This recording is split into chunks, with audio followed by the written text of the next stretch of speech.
going to talk about your CV. It's the most important document for you to actually send to an employer because it's your passport for a job interview. So what's important about a CV? First thing is, don't make it too long. Don't ever do a CV more than 2 pages, because what will happen is that the employer will soon get fed up of reading it. So it's all about you. It's got to be short, it's got to be quirky, it's got to be how you stand out from the crowd and stand out from anybody else who's wanting a job. So how do we prepare it? Well, it's important you prepare your CV to the job that you're actually applying for. So 2 pages long, look at the presentation. Being a practical person, I like to look at something what's pleasing to the eye. So make sure that you use all the same font. You can make bigger and bolder headings, which is fine because they'll actually stand out. But it is really important that you do make presentation of it simple, but yet firm of what you're actually asking. So no more than two pages long.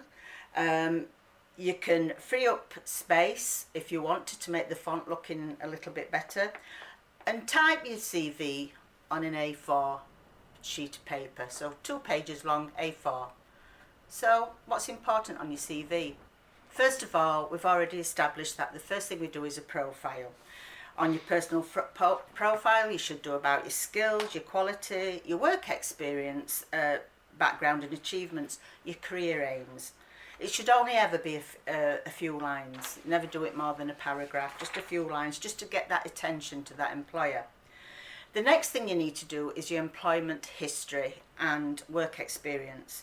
If you've had any experience of working, it might be a Saturday job, delivering newspapers, working in a shop, working in McDonald's, customer service. They always tell us that working in McDonald's is one of the best training you can actually, work experience you can get for customer service. You should always start with your present and your most recent job and work backwards. So if you've had a few jobs, that's where you work yourself back on. Avoid unexplained gaps. So if you've actually not worked for a year or so, make sure that you actually state that you've had a year's gap. Be what reason, whatever. It might be because you're doing exams, or you've gone to university and you've not been able to get a job, or you've had other commitments, or it might be that you volunteered. Volunteer work is so important on a CV. You can volunteer, going to work in a charity shop. So once you've done that, you want to start doing your education and training. You start with your most recent qualifications, you work your way back. You would put what schools you've gone to and or colleges. You do have to put what dates you've got your qualifications, what grades, really important for your grades to put there, and any work related courses that you've actually attended.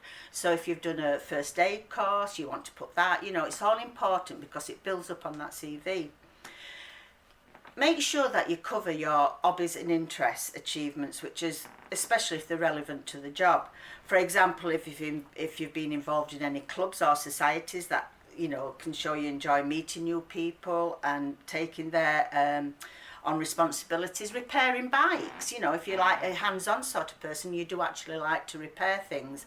That's a great talking point for you actually to talk with your new employer. Try to avoid putting down activities that you're always on your Xbox or your PlayStation, because that doesn't really go down. It's too general, it's too widespread. It's just a sort of an activity you might do in your spare time. Also it might be something on here that you've got some sort of extra activity that you've done. So it might be that you've gone to a different country to do something. Like I know a lot of people go on these humanity trips these days from school. If you've done something like that, and just show that you've got interest outside. Other thing is, you've got to have references on your CV. Now the references that you do need is usually one which is work related, if you possibly could get it. So if you've done a volunteering job, or you've had work experience, or you've had that Saturday job, try and get a work related reference.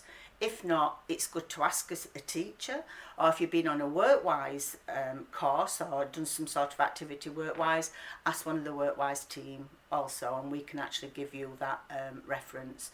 but one's work related, a personal one. It might be someone who knows you personally, but not your mum or dad, and not your sisters or brothers. Just make sure it's somebody who knows you, a family friend who can give you a good reference if you can't get anybody. What's important about your CV? Make sure the spelling's right. So when you've actually finished your CV, do a spell check on your computer.